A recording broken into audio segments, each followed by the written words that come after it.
Why should you even engage an agent in the first place? Today, we're going to talk about negotiation. Hi, I'm Richard Jany, and we'll talk about negotiation and how it applies to real estate and the real estate agents. Question 1. Why should you even engage an agent in the first place? One word, trust. But to give you a better answer, watch this video until the end. Question 2. Are agents better negotiators? Chances are, obviously yes, simply because they have a lot more hours than you. It's very similar to, let me draw an analogy. Would you cook at your own wedding? Or would you get caterers to do it? I think in most cases, people will get caterers simply because they're much more experienced and you don't want to fudge it up at your own wedding, right? Question 3. Are agents better at negotiating specific issues other than price? Chances are, yes. Let me give you a few examples. Suppose you're negotiating a rental. Rental amount is one thing, but perhaps what you can do is negotiate an earlier start date, or you can minimize the list of terms that you are going to ask, making it easier for the landlord. Let's say you're negotiating a sale. What you may want to do is you may want to address other issues like higher cash upfront, shorter completion period, things which will generally be of benefit. Now, the third, let's say a commercial transaction. Let's say the landlord wants to achieve a specific per square foot. So perhaps you can negotiate a longer rent-free period. It's kind of like driving a car. Question number 4. What makes a good closer?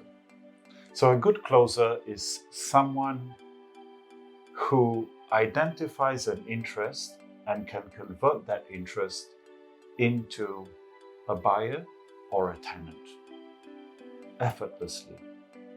So I think in our industry, a lot of people perceive real estate salespeople as someone who is very high pressure, who pushes people to make a decision.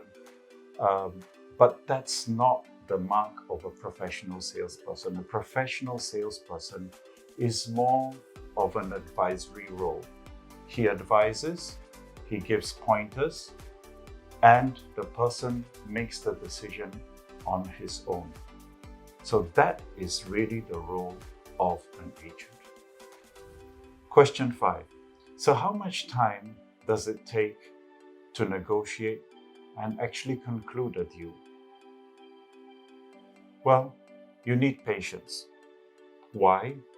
Because you're not selling apples and oranges. You're selling homes. You're selling a property where someone will live for years to come. And sometimes for people to arrive at that decision, they need to review and they need time to think. So you have to be there, but the basic difference between a good and great salesperson is that the buyer or the tenant doesn't feel the pressure.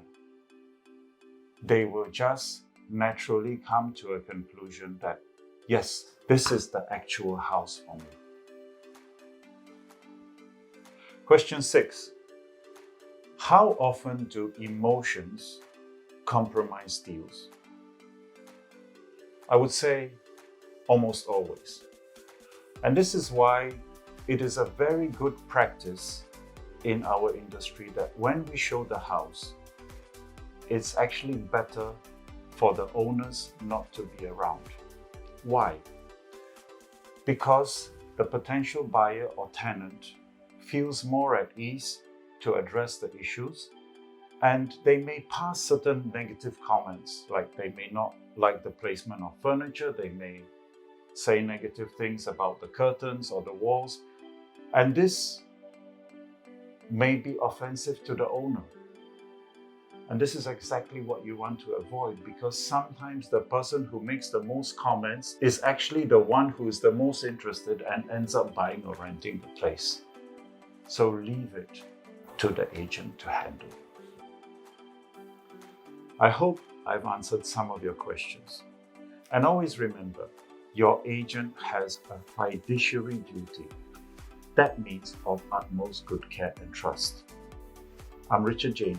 If you'd like me to touch on other topics, put it in the comments below, and I'll see you in the market.